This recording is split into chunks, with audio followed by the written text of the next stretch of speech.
नमस्ते बालदोस्तांनो.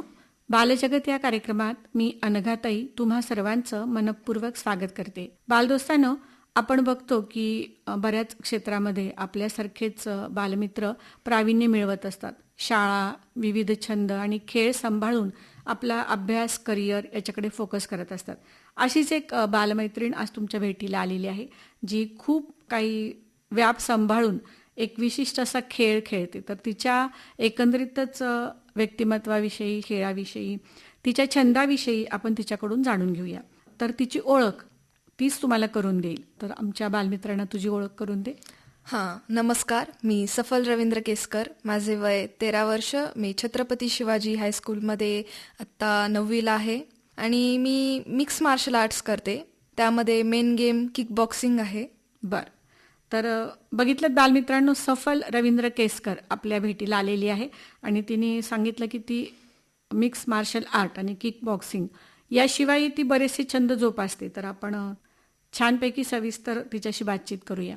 सफल, तुझं सर्वप्रथम स्वागत आमच्या बालजगत या कार्यक्रमात. धन्यवाद.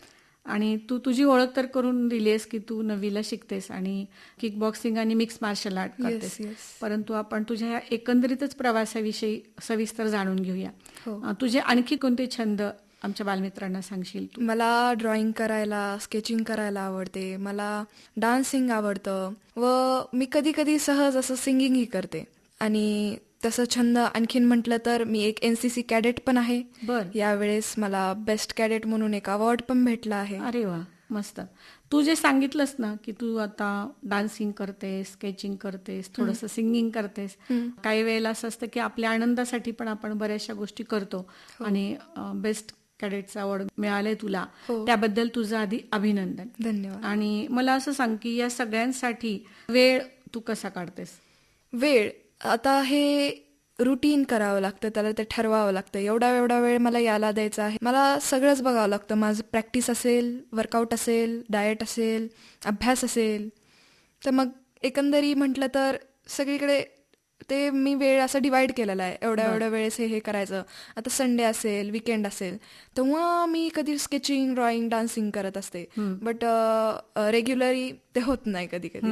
म्हणजे तू आठवड्याचे 7 दिवस आपलं शेड्यूल ठरवून घेतलेलं आहेस आणि फक्त संडेला अगदी म्हणू शकतो गाणं असू दे किंवा डान्स करणं असू दे, अशा पद्धतीने तू करतेस. तुला विशेष कोणता खेळ आवडतो? विशेष मला माझाच खेळ आवडतो, mix martial arts. Mix martial arts हे एक मिक्स गेम आहे, मिक्स फायटिंग गेम जे असतात, ज्यामध्ये आपल्या मोस्टली फाईट असते, रिंग वगैरे. त्यामध्ये बॉक्सिंग आलं, टायकांदो आलं, कराटे आलं, कुंफू आलं. तसंच त्यामध्ये किक बॉक्सिंग पण येतं. बरं. त्यामध्ये काय असणार, मी आणि माझे अपोनंट 2 कॉर्नर असतात. एक रेड कॉर्नर आणि एक ब्लू कॉर्नर. या दोघांची फाईट लावली जाते. मग त्यानुसार पंचला किती पॉईंट भेटले, तुम्ही कुठे पंच मारला त्याला किती पॉईंट, तुम्ही कुठे किक मारली त्याला किती पॉईंट, त्यावरून चॅम्पियन ठरला जातो. तसं मग म्हणलं तर तशी ती किक बॉक्सिंग आहे आणि तो माझा आवडता गेम आहे. तू सराव कसा करतेस याचा आणि किती वेळ देतेस? सराव आणि वर्कआउट. सकाळी लवकर उठून रनिंग करणे, स्टॅमिना वाढवण्यासाठी रनिंग महत्त्वाची आहे. रनिंग जो वर्कआउट आहे, फाईट वर्कआउट झाला. मग नंतर किकची प्रॅक्टिस करणे रोज, स्ट्रेचिंगची प्रॅक्टिस करणे. आपली जी बॉडीची लवचिकता असते आपल्या अंगाची व ती फ्लेक्झिबिलिटी आपल्याला स्टील तशीच ठेवायची, कन्सिस्टन्सी तशीच ठेवायची असेल तर मग ती आपल्याला प्रॅक्टिस त्याच्या खूप करावी लागते. व किक, पंच, पुन्हा एल्बोजची झाली, असं वेगवेगळे काइंड ऑफ वर्कआउट असतो. तो सकाळी लवकर उठून तो करणे. नंतर पुन्हा डाएट घेणे. डाएटमध्ये हाय प्रोटीन, हाय कॅल्शियम, हाय फायबर, सगळ्यात जास्त दूध व मांस घेणे, ज्यातून जास्तीत जास्त प्रोटीन भेटतं. नंतर मोड आलेले धान्य भिजवून रोज घेणे. हे रोजचं डाएट व रुटीन. मग तिथून सकाळपासून पुन्हा चालू झालं स्कूल वगैरे. हे तू किती वर्षापासून खेळतेस? जेव्हा मी 3री होते तेव्हापासून मी सुरू केलेलं आहे. बरं. तर मग आता म्हटलं तर त्याला 6 वर्ष झाली. हो. आणि कोणाचं मार्गदर्शन तुला मिळतंय? शरीफ शेख सर, ते माझे कोच आहेत. पूर्ण वर्कआउट, डाएट प्लॅन आणि प्रॅक्टिस सगळं ते करून घेतात. म्हणलं तर आता मी नॅशनल प्लेयर असल्यामुळे मला डाएट व ह्याच्यामुळे माहितीच आहे, पण सुरुवातीपासून तेच करून देतात ते. तू जसं सांगितलंस की आपल्या समोर एक अपोजिटला एक खेळाडू हा. अपोनंट असतो. तर वयोगट ह्याच्यामध्ये असतो का, की इतक्या वयोगटामध्ये, इतक्या वजन गटामध्ये, काय सांगशील? हो, कारण की आपल्याला एकच वयोगट आणि एकच वजन गट पाहिजे, नाहीतर ते काइंड ऑफ पार्शालिटी सारखं हो होईल. हो स्कूल गेम्स जे असतात, गव्हर्नमेंट गेम्स जे असतात, त्यामध्ये असे प्रकार असतात. अंडर 14 जे अंडर 14च्या खाली जे आहे त्यांचं वयोगट, त्यामध्ये ते खेळले जातात. नंतर अंडर 17 आणि नंतर अंडर 19 असे स्कूल गेम्समध्ये तर 3 असतात, शाळेतर्फे आपण खेळतो तेव्हा. आणि वजन गट म्हणलं तर +55 +40 ते वजन गट वेगवेगळे असतात. पण वयगट पहिली तर गोष्ट ते महत्वाचे असतात. तर त्यामध्ये मी आता सध्या तर अंडर 14 मध्ये खेळतीये. आता पुढच्या वर्षीपासून अंडर 17. बर, सफल, मला सांग की तू राष्ट्रीय स्तरावरची खेळाडू आहेस, पण याची सुरुवात म्हणजे आधी शालेय स्तरावरती, नंतर जिल्हा स्तरावरती, तर नंतर तू विभागीय स्तरावरती खेळली असतील, राज्य स्तरावर. कसा प्रवास होता हे सांग ना. प्रवास फार छानसा होता. मला आणखीनही लक्षात आहे माझी पहिली फाईट. त्यावेळेस मला सिल्वर मेडल भेटलेलं. अरे वा. ती पहिली फाईट मी तायकांदोची खेळली होती. तर मग ती ओपन फाईट होती, महिला दिनानिमित्त घेतलेली.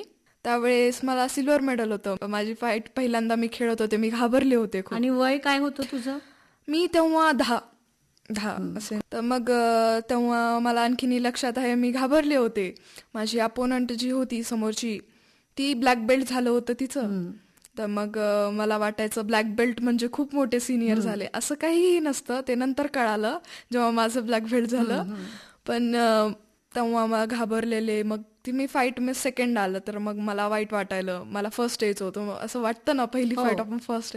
तर मग माझे पॅरेंट्स, आई बाबा दोघंही म्हटले, काही नसतं, पहिली पायरी आहे, तू नंतर करशील, आणखीन बेस्ट करशील. तुला यावेळेस तू घेतलं नाहीस, तुला ते आणखीन आवड होईल, तुला वाटेल की यावेळेस मला भेटलं नाही पण पुढच्या वेळेस मला पाहिजेच, ते तुझी जिद्द वाढेल, तर मग तू आणखीन जास्त वर्कआउट करेल. तर मग त्यामुळे मी केलं. नंतर पुन्हा तो माझे कोचही तसंच, काय नसतं सफल, इट्स ओके, नंतर पुन्हा घेशील.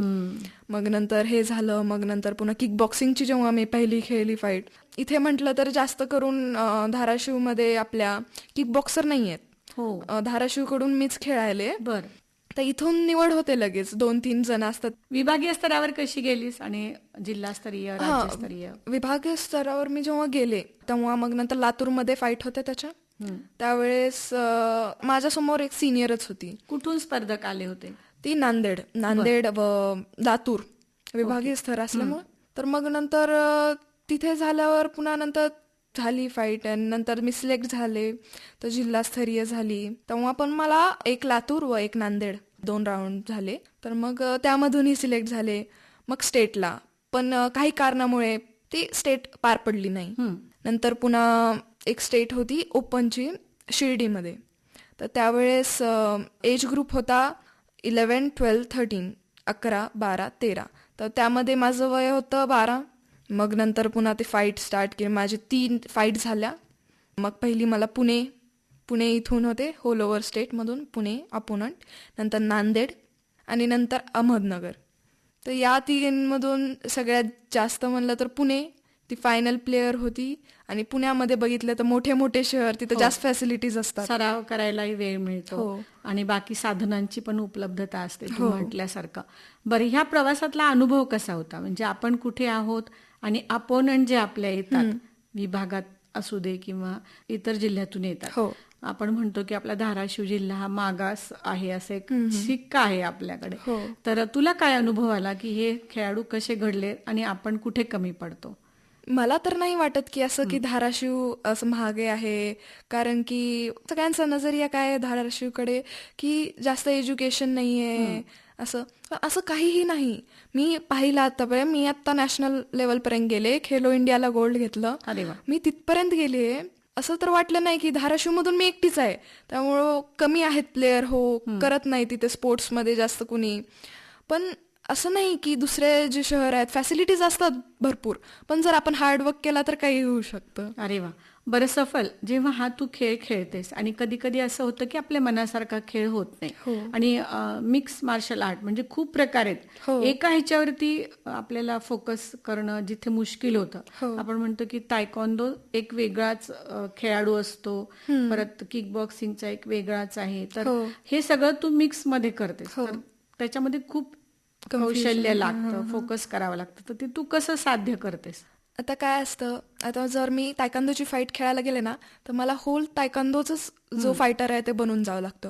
तिथं होतं कन्फ्युजन, कारण की मी मेनली किक बॉक्सिंग खेळते, तर मग तिथून चुकून पंच पण जातो, मग नंतर वॉर्निंग वगैरे भेटते. पण ते स्वतःवर तिथं कंट्रोल ठेवावा लागतो. तर मग त्यासाठी मेडिटेशन करणे, आपलं सेल्फ फोकस राहू देणे. कारण प्रत्येक खेळाचे नियम वेगळे आहेत. हो. म्हणजे नुसतं खेळाचा सराव करणं वेगळं आणि जेव्हा स्पर्धेमध्ये आपण उतरतो तर ज्या स्पर्धा प्रकारामध्ये भाग घेतलाय त्याच्यातच आपल्याला हो. जावं लागतं. चुकून असं असतं ना की तुला हे पण येतंय ते पण हां. येतंय, मग हात पाय आपले गप्प बसत हो, नाहीत. हो, हो. तर अशा वेळेस कसं होतं, काय वाटतं? ते होतं, खूप वेळेस झालेलं आहे माझ्यासोबत. की काय झालं, मी तायकांदोची एकदा कराटेची फाईट होते. तर मग कराटेमध्ये काय असतं, तिथं हार्ड पंच, हार्ड किक बिलकुल चलत नाही. तिथं जास्त जोरात खेळायचं नसतं, जस्ट टच अँड पॉइंट असतो तिथे. फक्त तिथे आपल्याला टच करायचं असतं, आपल्याला फक्त त्याला हात लावायचा, मग आपल्याला पॉइंट भेटतो. आणि तिथे मला सवय, किक बॉक्सिंग हार्ड गेम आहे, तर मग तिथे मी खूप हार्डली खेळलं. तर मग ती माझी अपोनंट रडायला लागली की हे नाही आहे बरोबर असं म्हणून. तर मग मला तिथे वॉर्निंग दिली गेली की नो हार्ड गेम म्हणून. तर मग नंतर पुन्हा करायला, पण ते होईल चुकून माझ्याकडून, ते न कळत होत होतं खूप वेळेस. मग नंतर मला तिथं ब्रॉन्झ भेटलं. सो त्यामुळे मग तुला असं वाटतं का कधी कधी की एवढ्या सगळ्या खेळात प्रावीण्य असणं ही जमेची बाजू आहे की कधी कधी नुकसान पण होतं, काय सांगशील? तसं कधी कधी होतं, कारण की एवढं सगळे एक साथ करत असताना होतं, कन्फ्युजन होतं. तुम्ही म्हणल्याप्रमाणे एवढं सगळं काय काय येतं, हातपाय आपले शांत बसत हां. नाहीत. आणि वय पण असं आहे ना की हां. त्याच्यामध्ये ऊर्जा खूप आहे ह्या हो. वयामध्ये, तर ती सगळी कुठून तरी बाहेर पडणार. हो. सर्वसामान्यपणे आपण बघतो की एक खेळाडू एकच खेळ प्रकार खेळू शकतो. आता तुझ्याकडे एवढ्या कला अवगत आहेत किंवा हे हो. तू सगळं बरोबरीने शिकतेस म्हणून तुझं होणं साहजिक आहे. हो. तू त्यासाठी सांगितलंस की मेडिटेशन वगैरे करतेस, एवढ्या हां. लहान वयामध्ये हे करतेस, हे खरंच विशेष आहे. बरं सफल, असं सांग की एखाद्या दिवशी कधीतरी आपल्या मनासारखा खेळ होत नाही, आपण हो, नाराज झालेलं होतो, आहे. हो. तर अशा वेळेस घरातून आईबाबांचा कसा तुला सपोर्ट मिळतो, ते कसे मोटिवेट करतात? मोटिवेशन म्हटलं तर फार असं स्पेशल आहे ते, की कधी मी फाईट हारले तर मग सगळ्यात जास्त वाईट मलाच वाटतं ते, बाकी कुणाला वाटत नाही, कारण की त्यांना माहितीये की तू नंतर करशील म्हणतात.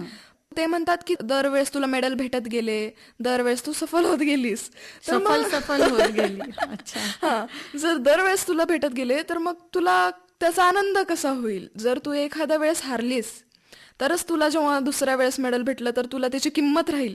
कारण की जर तुम्ही पूर्ण सुखात असताल तर मग काय, तुम्हाला सुख काय असतं ते कळत नाही. जेव्हा आपण सुखात असतो ना, तेव्हा आपल्याला बिलकुल कळत नाही. किंवा कदाचित असं होतं की याच्या पुढे काय करायचंय हे हो पण हो, सुचत नाही. होत नाही. की मग आपल्याला वाटतं आता नको, खूप वेळेस झालेलं आहे. आता एक स्टेटला काय झालं की मला नॅशनल सिलेक्ट झाले नाही मी, तर मग मला वाटायलेलं आता कसं होत नाही. तर मग मम्मीनी पप्पांनी मला सपोर्ट केला, म्हणले तू नेक्स्ट टाइम कर, असं हे करू नको, आता झालं ते सोडून द्यायचं. आणि त्यामध्ये आपण काय चुका केल्या त्या पुढं होऊ द्यायच्या नाहीयेत आपल्याला. पण तू त्यामध्ये काय काय बेस्ट केलंस ते आणखीन इम्प्रूव्ह करायचंय. तू त्यामध्ये काय चांगलं केलंस त्याला आणखीन वाढवायचंय, ते तुला आणखीन पुढे दाखवायचंय. तर मग अशा प्रकारे मोटिवेट केलं जातं मला. तुझ्या घरामध्ये आई बाबा आणि अजून कोण असतं? आई बाबा आणि माझी लहान बहीण प्रबल, ती आता पहिलीच जाईल. बर, दीदी म्हणून तुझा तिच्यावरती कसा प्रभाव आहे, कसा इन्फ्लुएन्स आहे? मी दीदीपेक्षा जास्त तिच्यासोबत, तिनं पण ना लहान आहे वाटते, पण ती जेव्हा सोबत असते तेव्हा ऍज अ अडल्ट मोठ्यासारखंच वागते. बर. सो तिच्यासोबत मी दीदी सारखी तर आहेच, पण जास्तीत जास्त अशी मैत्रीणच आहे मी तिच्या वयासारखी. तिला वाटतं की माझी दीदी मोठी असली तरी माझ्या एवढीच आहे तिनं. खूप छान तुमच्या दोघी बहिणींची जोडी आहे. हो. बरं, तुझ्या एकंदरीत वर्कआउट आणि डाएटमध्ये, म्हणजे बाबांपेक्षा पण बाबा थोडे कामाच्या निमित्ताने बाहेर जास्त त्यांचा वेळ असेल, तर आईला जास्त लक्ष द्यावं लागत असेल, तर दोघांपैकी कोणाचा तुला जास्त सपोर्ट मिळतो किंवा दोघांची कशी भूमिका असते तुला घडवण्यामध्ये? पहिली गोष्ट, दोघंही जॉब करतात दोघंही त्यांचे वेगवेगळे छंद आहेत. हो. तरीही ते दोघं ॲज अ पॅरेंट्स म्हणून आमच्यावर इतकं लक्ष देणार, इतकं आम्हाला जोपासणार आणि डिसिप्लिन्स काय असतात, मॅनर्स काय असतात ते खरे सांगणार. ते म्हटलं तर दोघंही समान प्रकारे सेम लक्ष देतात आमच्याकडे. असं वाटत नाही की एक कमी पडतंय किंवा एक जास्त होतंय, बिलकुल नाही. अरे वा, खूप छान. आणि तू खूप छान वातावरणात वाढतीयस. आता तुझं 9वीचं वर्ष आहे. आता इथून पुढे शैक्षणिकचं पण करिअर वाढणार आणि खेळाचं पण हे होणार, तर तू ह्या दोन्हीचा बॅलन्स कसा साधणार ते सांग. आता मेन गोष्ट आहे ती, मला दोन्हीकडे लक्ष द्यावंच लागणार आहे. कारण की आता मोस्ट ऑफ द स्टुडंट्स बघतो आपण, त्यांनी त्यांचं स्पोर्ट्स जे आहे ते नको म्हणतात ना, तर डिले करतात की अभ्यास झाला. कारण की माझ्याच ह्याच्यामध्ये मीच बघितलेलं आहे, माझे ज्युनियर्स झाले, माझे सिनियर्स झाले, नको आता 10वी आहे, नको आता 12वी आहे, नको आम्हाला नाही करायचं. पण मला घरातूनच ते सपोर्ट आहे की तू होऊ दे, तू अभ्यासही करू शकशील, पण तुला स्पोर्ट्सही करावं लागेल. तू स्पोर्ट्सही करू शकशील पण तुला अभ्यासही करावा लागेल. दोन्ही गोष्टी तेवढ्याच महत्वाच्या आहेत. तर दोन्ही गोष्टीवर तेवढाच मलाही आता बघूयात तसं पुढे पुढे काय होतं. बरं, सफल असं होतं का की खेळाचा फायदा अभ्यासासाठी काय सांगशील बरं? तसं म्हटलं तर मला सायन्समध्ये ना, यावेळेस आम्ही स्कूलमधून लास्ट टाइम आमच्या स्कूलला 3rd रँक आणला होता. टीम होती, तर मग क्विज कॉम्पिटिशन होतं. तर त्यामुळे मला स्कूलमधून आणि घरातून अभ्यासासाठी वगैरे, आणि मला सायन्स वगैरे तिथं खूप असं काइंड ऑफ अट्रॅक्ट करतं, अट्रॅक्शन आहे. आणि मला सायन्स बद्दल नॉलेज घ्यायला, नवीन नवीन नॉलेज घ्यायला खूप आवडतं. खेळ नसला असता तरी तू अभ्यासात पण तितकंच लक्ष दिलं असतं. पण खेळामुळे आणखी चार्जिंग होतं आणि आपला आवडता छंद आपण करत गेलो की त्याच्यातून जास्त ऊर्जा मिळते, जी आपल्याला अभ्यासासाठी पण वापरता येते. हो. काय असतं की सर, आपण आता ॲज अ नॉर्मल स्टुडंट बघूया आपण, की ते रोज उठतात, थोडं फिरतात, अभ्यास करतात, थोडं पुन्हा झोपणार, पुन्हा शाळेला, मित्रमैत्रिणींमध्ये मित्रमैत्रिणींमध्ये वेळ, social media, TV and all ते करणार. त्यांना काइंड ऑफ वेगळं गोष्ट आता करूच वाटत नाही. आता तुम्हाला बाहेर खेळायला जायचंय आणि समोर मोबाईल आहे, तर तुम्ही तिथे दरवाजाकडे बघणारच नाही, तुम्ही तो मोबाईल घेणार, रील्स स्क्रोल करणार, यूट्यूब बघणार. हेच चालू आहे सगळीकडे.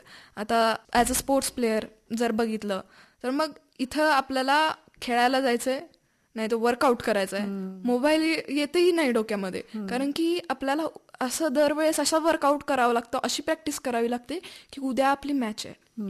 कारण की 2-4 दिवसाचाही फरक पडला ना तर वर्कआउटमध्ये, तर मग खूप फरक पडत असतो. एखादी किक आपली हेडला लागत होती तिच्या, आता ती लागत नाहीये. त्यामुळं माझं नॅशनल गेलं, माझं एशियन गेलं, खूप वेळेस झालेलं आहे असं. कारण आपण ढिले जितके पडतो, आळशी बनत जातो. रोजची प्रॅक्टिस माणसाला चुस्त बनवते असं म्हणतात. आता ह्याच्या पुढे तुझं उद्दिष्ट म्हणजे शैक्षणिक आणि खेळाच्या मध्ये तुझं काय टार्गेट आहे? तुला काय करायचं आहे, काय बनायचं आहे? सध्या तर खेलो इंडियामध्ये गोल्ड मेडल घेतल्यामुळे मी जे गव्हर्नमेंट जॉब्स असतात त्याच्यासाठी रिझर्व्ह आहे. सो हाय एज्युकेशन, चांगलं शिक्षण घेणे आणि कॉम्पिटिटिव्ह एक्झाम्स देणे, हेच. आणि खेळाच्या बाबतीत स्वतःला कुठे बघतेस तू? मला एशियन गेम्समध्ये चॅम्पियन व्हायचंय. आता 2028 मध्ये जे किक बॉक्सिंग आहे ते ऑलिम्पिक्समध्ये पण ऍड होणार आहे, तर मग मला त्या ऑलिम्पिक्ससाठी पात्र व्हायचंय. अरे वा, खूप छान. आणि तुला शुभेच्छा पण. मला असं सांग की आता ह्या सगळ्या गोष्टीसाठी आणि अभ्यासासाठी वेळेचा बॅलन्स करावा लागेल. नंतर बऱ्याचशा गोष्टींचा मोह, तू जसं म्हणालीस की मोबाईल आहे, बाकीच्या गोष्टी, कारण तुमच्या आत्ताच्या पिढीमध्ये ऊर्जा खूप आहे, फक्त ती कुठल्या कामी लावायची याचं छान मार्गदर्शन किंवा स्वतःचं ठरलेलं असलं की बरोबर होतं. तर तुझ्यासारखंच सर्वांनी आपलं खेळ, आपला अभ्यास आणि आपला छंद किंवा जे काही आपल्याला आवडते ते कसं साध्य करावं, काय सांगशील बरं? आता काय असतं, आपल्याला स्वतःवर विश्वास ठेवावा पहिली गोष्ट. आपले पॅरेंट्स काय म्हणतायत त्यांच्याही इच्छेवर विश्वास ठेवावा. जर तुम्हाला काय आवडत असेल तुम्ही ते करा. कारण की खूप वेळेस पाहिलंय मी, एखादे स्टुडंट असतात त्यांना कुठेतरी काहीतरी क्लास लावू वाटतो, नाही तर काय म्हणतात स्पोर्ट्स करू वाटतं, पण ते पॅरेंट्सही हो म्हणतात, पॅरेंट्सचाही फुल सपोर्ट असतो. पण काय कंटाळा म्हणता येईल, नाहीतर लो कॉन्फिडन्स म्हणता येईल, ते नंतर नको म्हणतात, नवीन नवीन सुरू केलं जातं आणि नंतर सगळं मागे पडतं, सातत्य कमी पडतं. सातत्य कमी. आता ह्याचं कारण म्हटलं तर वातावरण झालं त्यांचं, त्यांनी काय आता करतायत, मोस्टली तर सोशल मीडिया वगैरेच, तिथेच जास्त जण ऍक्टिव्ह दिसत आहेत. त्यामुळेच तुम्ही, आणि आता खूप जण पाहिले की ते त्यांच्या मित्रमैत्रिणींसोबत खेळायला जाणार नाही बाहेर, त्यांच्यासोबत टाइम पण स्पेंड करणार नाही. कसा टाइम स्पेंड करणार? आम्ही त्यांना रील्स पाठवतो, ते आम्हाला रील्स पाठवतात, आम्ही त्यांना मोबाईलवर बोलतो, ते आम्हाला मोबाईलवर बोलतात. शाळेतही तेच चालू आहे सध्या तरी. बर, तर तुझं काय म्हणणं आहे की कसं मुलांनी आपल्या स्वतःला फोकस करायला पाहिजे आपल्या टार्गेटकडे? असं नाही की तुम्ही बघितलंच नाही पाहिजे. टाईम असतो हर एका गोष्टीचा. उठण्यापासून झोपण्यापर्यंत तुम्हाला काय काय करायचं त्याचं शेड्यूल बनवा आणि त्यानुसार करा. बघा थोडा वेळ मोबाईल, थोडा वेळ TV, बाहेर जावा, फिरा, खेळा आणि फोकस राहा. थोडं मेडिटेशन करा, उठा आणि थोडं बहुत बुक्स रीड करा, थोडं नॉलेज घ्या, बाहेर काय चाललंय पहा, न्यूज बघा आणि नंतर ती शेअर करा न्यूज. आज मी काय पाहिलं, आज काय झालं, आज काय घडलं. आणि काहीतर नवीन जोपासायचं, आपल्याला काहीतरी नवीन करायचंय, त्याचा उद्देश सारखं बाळगून राहा.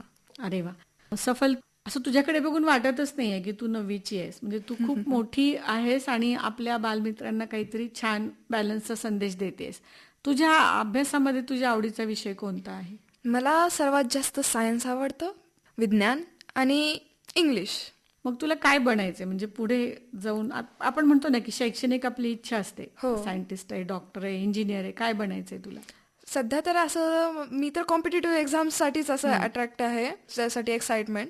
पण जास्त म्हटलं तर मग सायन्स रिलेटेडच. तर सफल, तुझ्या एकंदरीतच खेळाच्या सगळ्या कारकिर्दीमध्ये आणि तू शैक्षणिक क्षेत्रात पण सफल हो, आणि तू छानपैकी ठरवलेस आपल्याला काय बनायचंय.